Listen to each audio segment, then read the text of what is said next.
Bonjour à tous et bienvenue dans ce premier épisode de Balade dans le bois, le seul podcast qui donne la parole à des jeunes forestiers de la filière forêt-bois.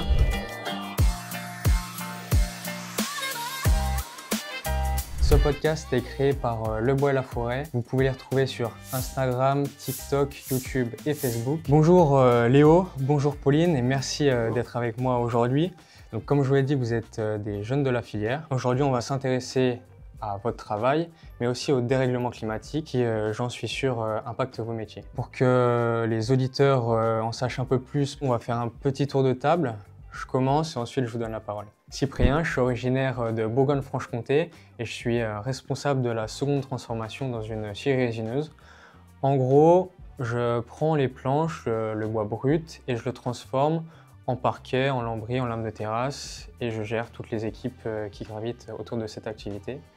Et à côté, je suis aussi présent sur les réseaux sociaux sous le nom Les Jeunes Forestiers où on fait un petit peu d'éducation. Vas-y Pauline, je te donne la parole, je te laisse te présenter. Merci. Alors donc moi je m'appelle Pauline, je viens des Hauts-de-France et en fait dans la région je suis chargée de mission, changement climatique et expérimentation. Globalement, du coup, comme son nom l'indique, une partie plutôt observation des effets du changement climatique sur les forêts de la région. Donc on va regarder en fait, est-ce que les arbres ils poussent plus lentement et plus ou pas, est-ce qu'ils vont perdre leurs feuilles différemment, etc. Et une partie plus dans l'action où on va essayer de planter, on va voir comment réagissent les essences, des nouveaux arbres, des nouvelles provenances, des nouveaux types de sylviculture, ce genre de choses. On va les tester et voir si c'est viable en fait dans la région. Ok. Et donc moi, Léo, donc je suis technicien forestier à Saint-Lô, donc Manche Calvados.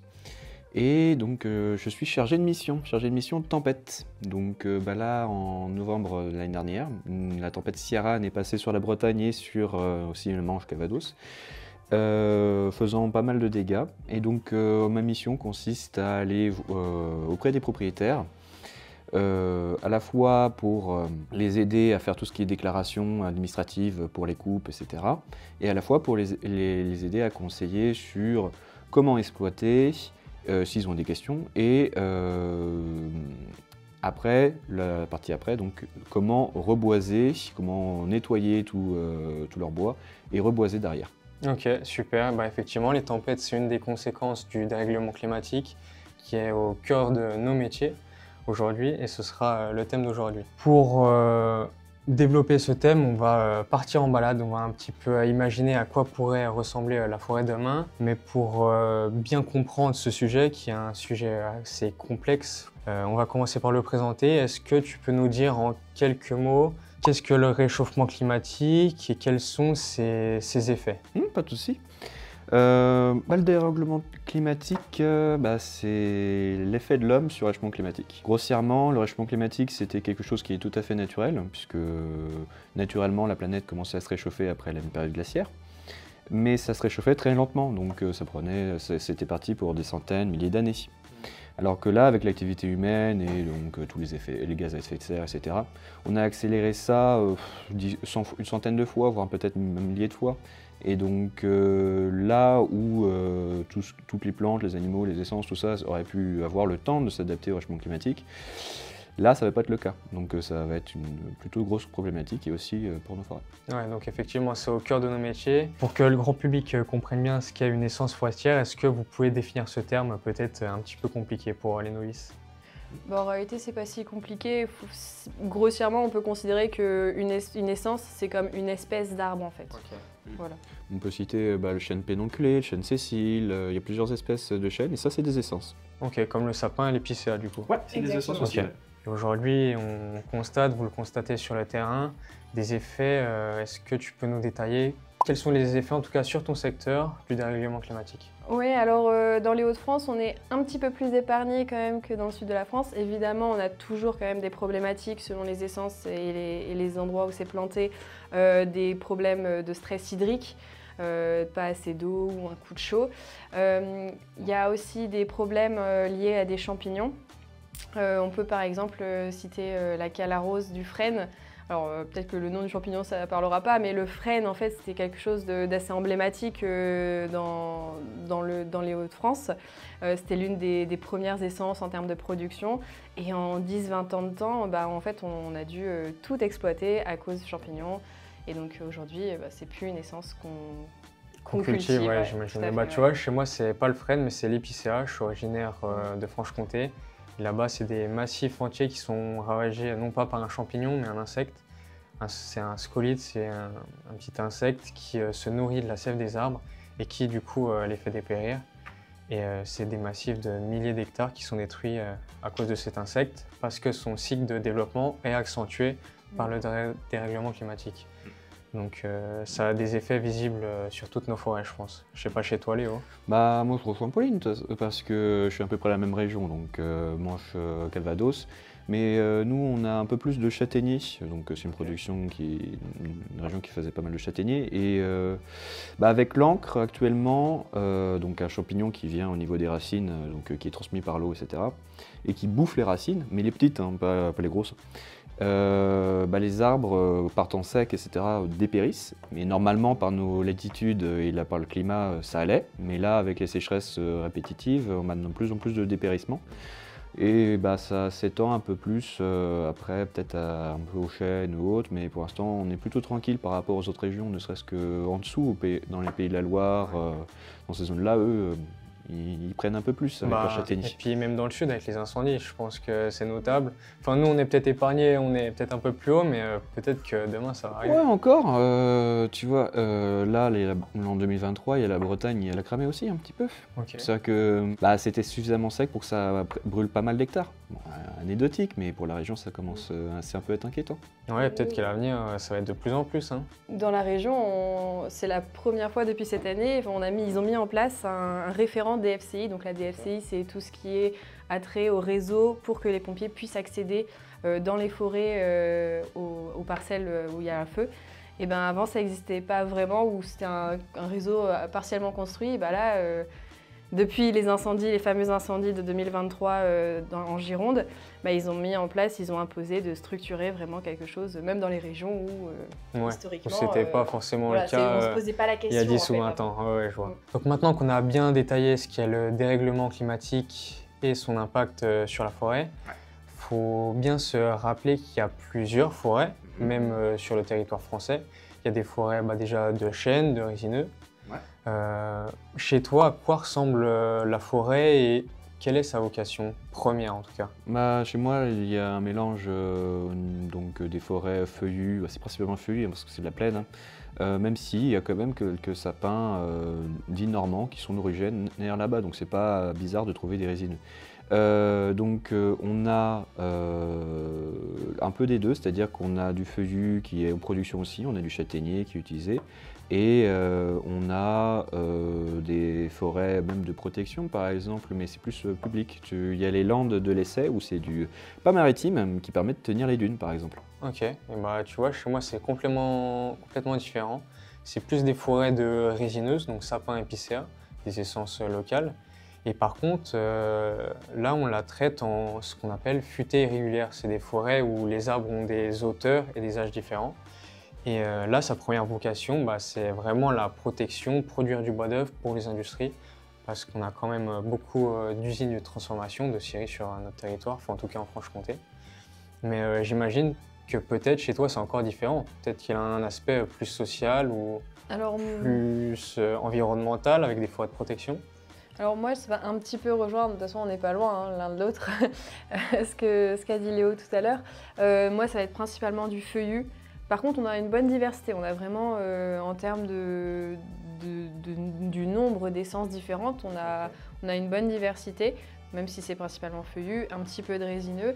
Après, historiquement, et même on n'a pas beaucoup de surface forestière, c'est pas très forestier, c'est plutôt agricole quand même comme région. On peut citer par contre en production le peuplier. Bon, après évidemment il y a toujours de la production avec du chêne, ce genre d'essence qu'on va retrouver. Et également, protection, on va avoir les cordons dunaires également. Puis il y a aussi un peu paysagère et accueil autour de Rouen. C'est la forêt autour de Rouen, la forêt publique. Ah bah c'est de votre côté du coup, c'est Normandie. Ah oui, c'est vrai. Moi, pour moi, c'est loin, c'est pas sûr. À quel point les essences ne sont pas adaptées au dérèglement climatique? Parce que comme tu l'as dit, après les glaciations, il y a toujours eu des variations d'essence, elles se sont adaptées. Mais là, qu'est-ce qui fait que ces essences en forêt ne peuvent plus s'adapter? Est-ce que ça va trop vite? Est-ce que c'est pas les bonnes essences? Est-ce que le dérèglement climatique, c'est un phénomène qui est trop fort d'un seul coup? Je sais pas. La première chose que je dirais, ça dépend de où sont plantés les arbres. Le sol, c'est très important. Et peut-être qu'avant, ils pouvaient se permettre de planter un peu n'importe quel arbre, enfin n'importe quelle essence sur le sol qu'ils avaient. Aujourd'hui, c'est presque indispensable de regarder quelles sont les potentialités du sol pour adapter l'essence. Et une fois que déjà on a ce premier palier de passer, oui, parfois c'est trop violent pour l'essence, pas assez rapide en termes d'adaptation. Ok, je vois. Après, ça va pas forcément tous les tuer, hein. Il va y avoir une partie qui vont y passer, mais il y en a certains qui vont rester, ils vont moins bien pousser, ils vont être plus petits, un peu plus abîmés. Mais ça va continuer d'être là. De toute façon, le réchauffement climatique, ça va impacter nos forêts, surtout au niveau de la production, mais en vrai, ça restera toujours, il y aura toujours des arbres. Et Léo, toi, est-ce que tu es inquiet justement par rapport à ces changements chez toi, sur ton territoire? Personnellement, je suis pas inquiet parce que pour moi, la forêt, ça n'a pas un but. Le but principal, c'est pas la production. C'est indispensable, mais pour moi, la forêt a plus un rôle écologique, etc. Donc ça ne m'inquiète pas qu'elle change, parce qu'on trouvera un moyen de s'adapter à elle en même temps qu'elle s'adapte au changement climatique, quoi. Ouais, mais à l'avenir, tu vois, peut-être que la forêt n'aura pas la même vocation. Et si on remonte un petit peu dans le passé, si on se décale, il y a 100 ans, c'était quand même une forêt de production. En tout cas, elle a été plantée pour ça. Est-ce que toi, Pauline, sur ton territoire, c'était aussi le cas? Est-ce que la forêt elle a été plantée justement pour subvenir aux industries, plutôt un rôle, je sais pas, de réserve naturelle? Est-ce que tu peux nous en dire plus? Dans les Hauts-de-France, on a un très faible taux de boisement, on a genre 13%, alors que la moyenne en France c'est 30%, et je suis sûre que toi, dans le Morvan, ça doit être... Chez moi, c'est le double, même le triple. Ouais, voilà. Donc peut-être à part le peuplier, effectivement, là, on va pas parler vraiment d'industrie, etc. Mais sinon, ça n'a pas une très forte empreinte culturelle par rapport à ça, patrimoniale, pardon. C'est plus une région agricole. Okay. Par rapport à l'histoire, nous, il y a quand même eu les guerres qui se sont passées sur ce territoire-là. Donc, il y a eu des forêts qui ont été rasées, explosées, tout ce que tu veux. Et puis c'est plutôt sympa pour l'exploitation après le sillage, c'est toujours des trucs. Trouver une petite mine en plein milieu, là. Ouais. C'est sûr.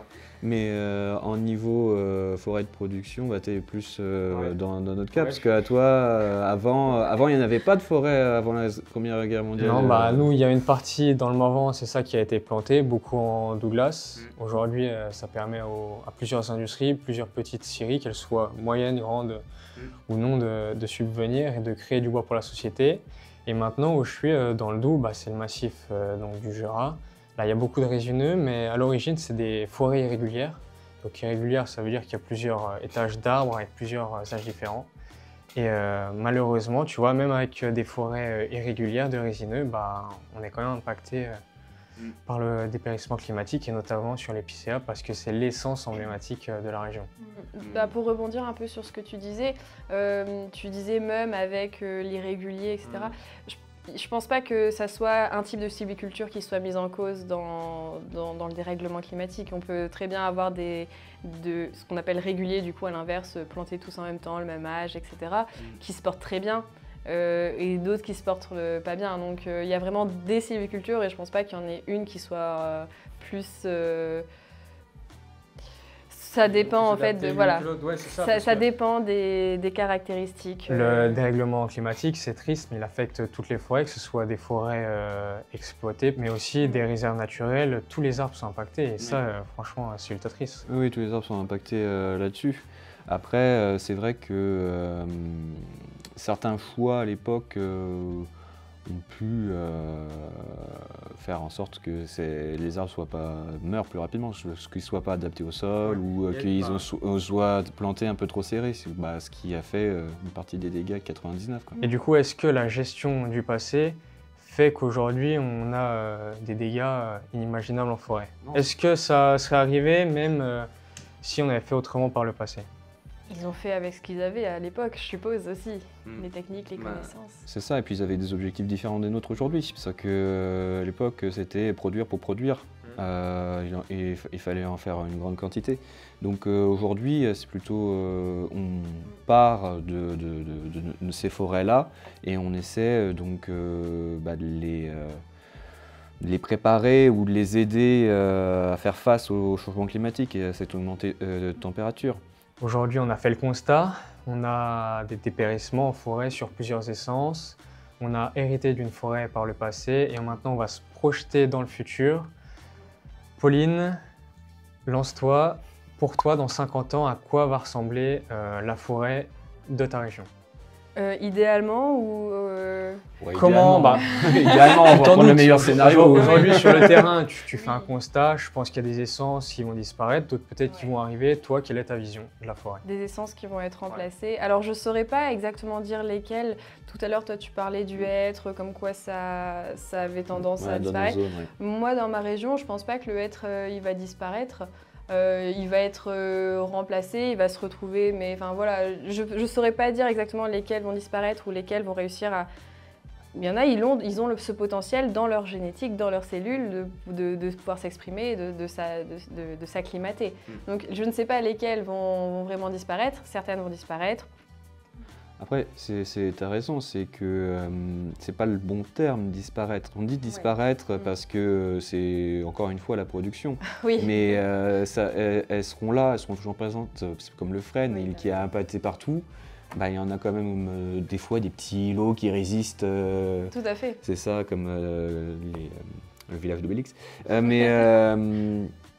Donc ça va être ça, c'est qu'on va se retrouver qu'il va y avoir des essences qui avant étaient de production, mais qui vont finir plutôt en accompagnement. Donc en accompagnement, ça veut dire qu'ils vont être là en guise de diversité, de biodiversité dans soit la plantation, soit le bois en fait, et qui n'auront plus à vocation d'être de production. Et bon, il y en aura toujours qui seront récupérés à droite, à gauche. C'est comme des fois, on voit des beaux frênes, des immenses frênes qui passent par là. Et ça fait toujours plaisir d'en prendre un. Et voilà. Et puis après, au niveau des techniques, ça va être ça, ça va être la biodiversité. Je te coupe, mais justement, tu parlais de production. Ces essences qui ont été plantées, c'était pour les industries, pour les besoins de notre société.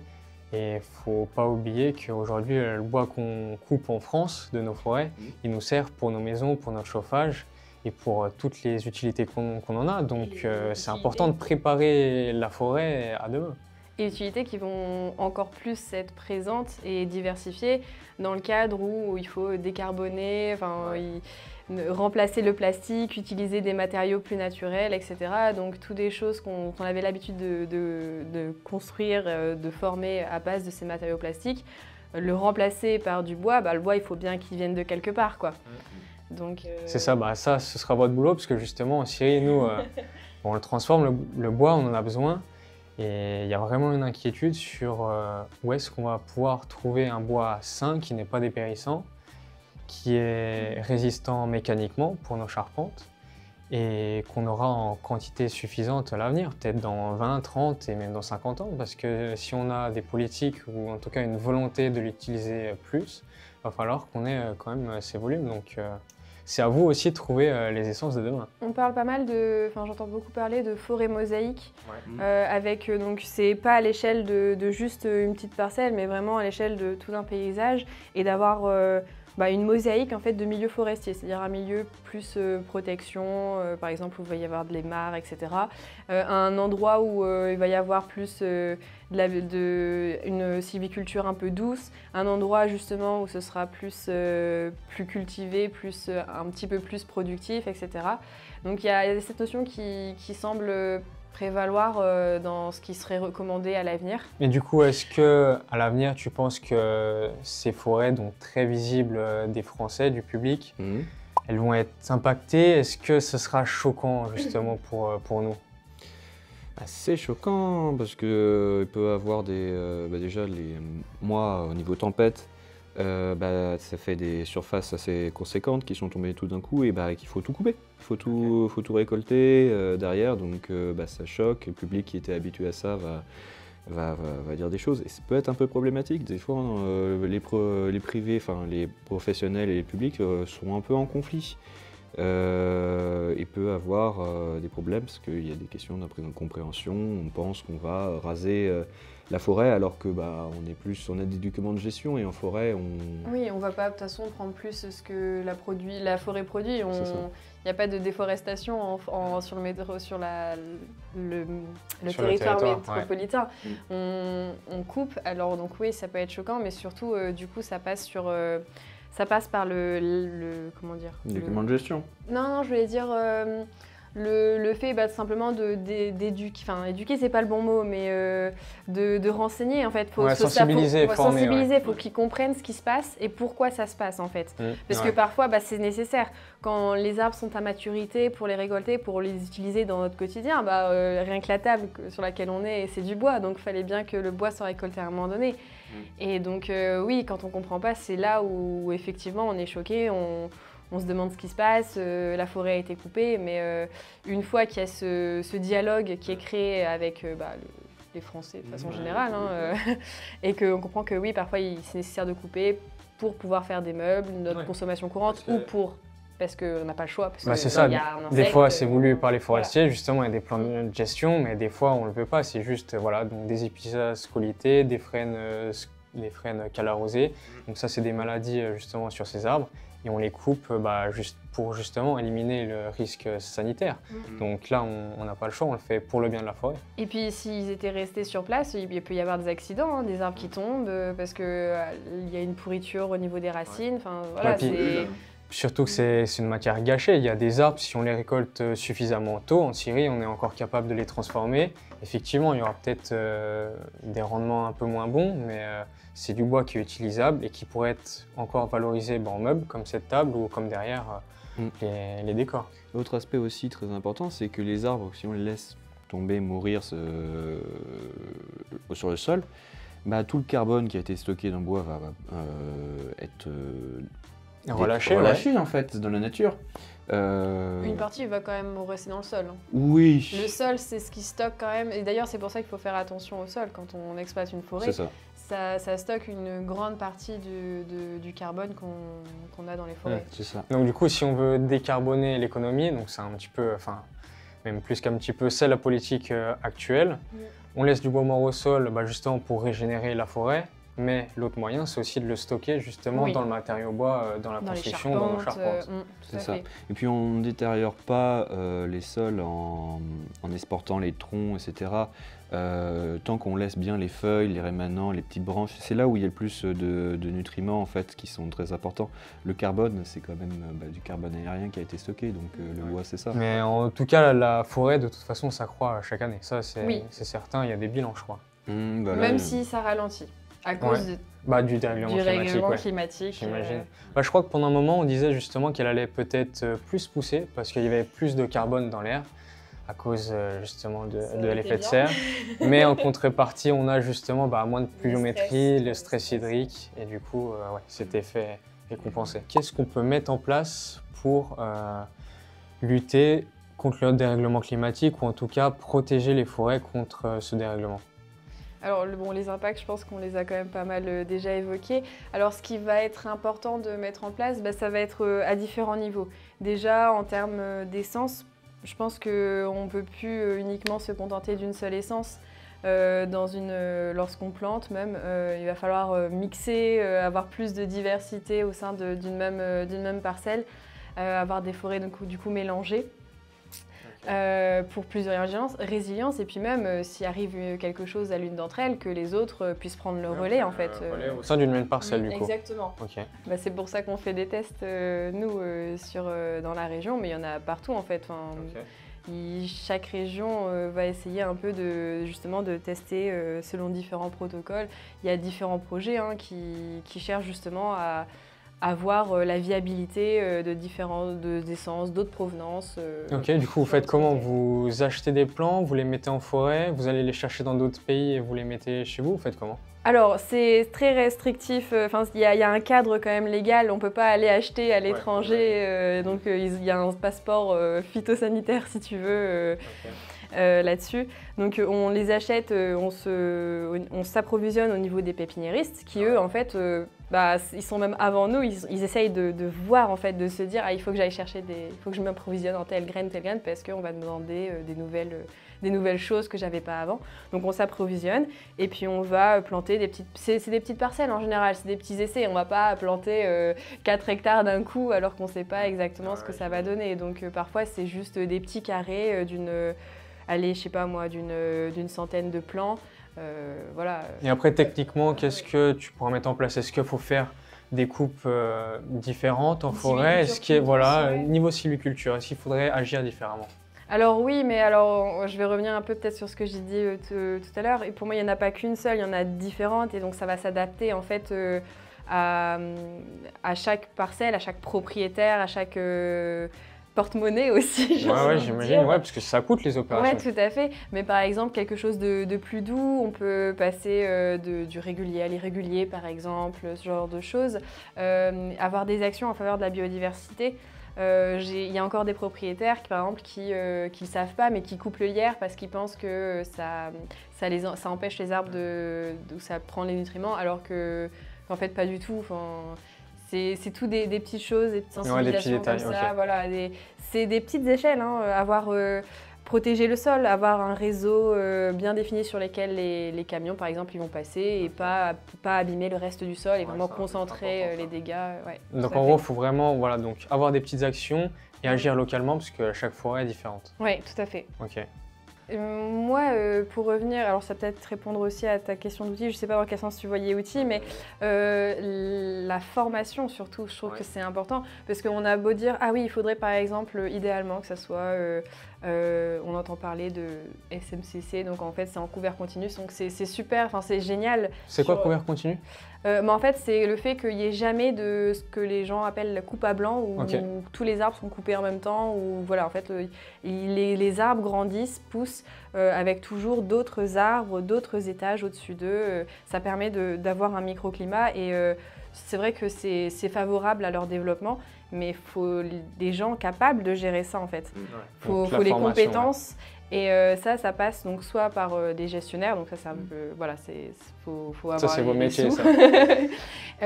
Et même les propriétaires qui sont informés de tout ce qui est possible chez eux de faire en fait. Et donc ça passe par l'accès à ce qu'ils ont en termes de documentation, etc. Donc oui, c'est une mission importante et des responsables. Ouais. Et en tant que conseiller, est-ce que vous avez des outils technologiques, peut-être avec les drones, l'intelligence artificielle, qui vous aident justement à conseiller les propriétaires? Les drones, c'est plus à but d'avoir une vision globale sur la forêt, sur le massif. Et ça va être utilisé pour prévenir aussi les incendies, ça j'en ai entendu parler. Après, donc tout ce qui est intelligence artificielle, ça me dit rien du tout. Non plus.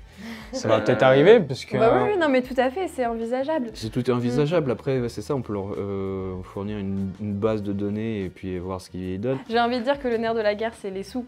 Ah, ça, toujours. Mais en fait, la forêt, c'est pas quelque chose qui rapporte énormément d'argent.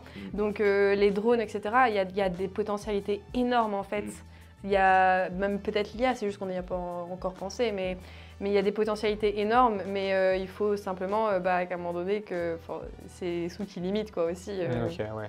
Est-ce que ceux qui nous écoutent pourraient faire un geste ou peut-être lutter à leur échelle pour le dérèglement climatique. Enfin, en tout cas, pour le limiter, si eux ont de la forêt, quelles actions ils pourraient mettre en place pour permettre des forêts résilientes?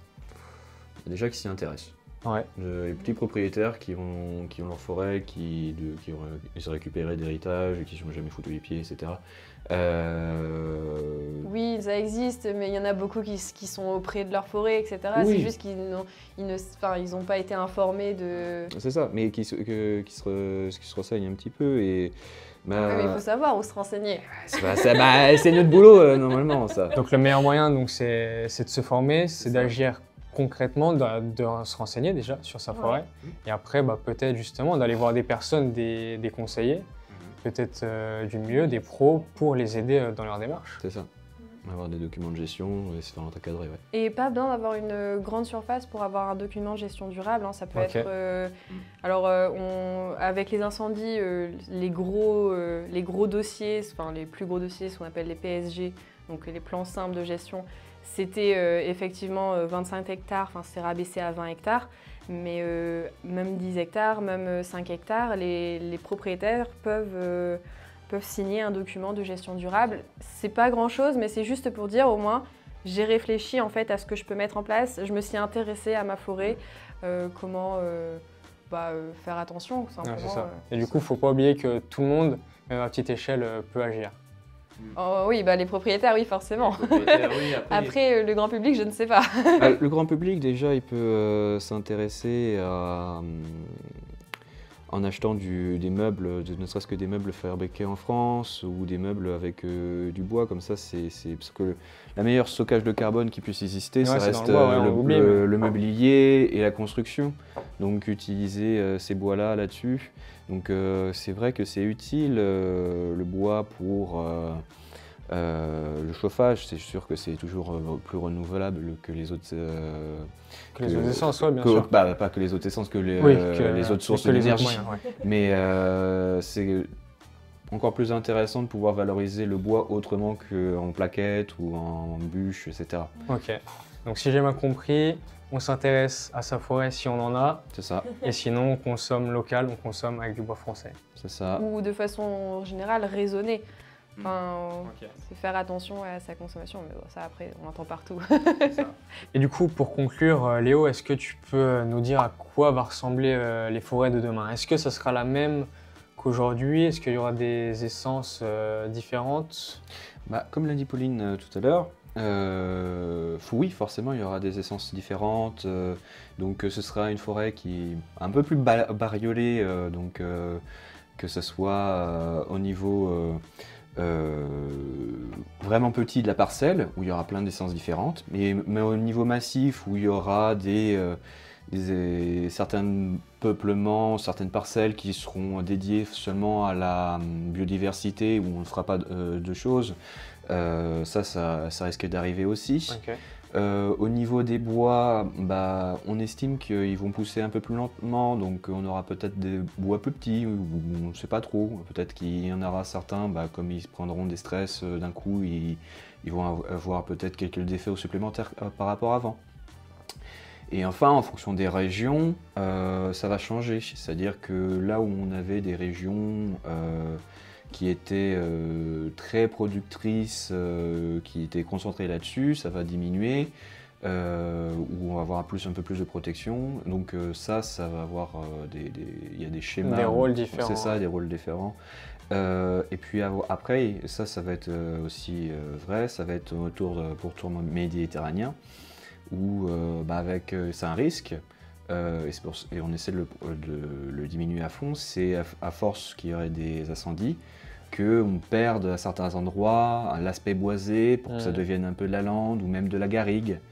Mais ça, c'est une lutte qui est inexorable, mais qu'on essaye de diminuer au maximum. Okay. Donc ce qui est sûr, c'est que la forêt de demain, elle aura changé, mais elle existera encore. Oui, elle sera toujours présente, elle sera toujours là. On pourra toujours aller se balader dedans, on pourra toujours produire du bois, mais autrement. Okay. Et puis il faut se renseigner, faut pas... les changements, c'est ça qui fait peur. Mais une fois quand on prend contact, par exemple, je sais pas moi, avec l'ONF, etc., on se rend compte que c'est juste, on peut pas y échapper, quoi. Enfin, ça va c'est inévitable, ça va arriver.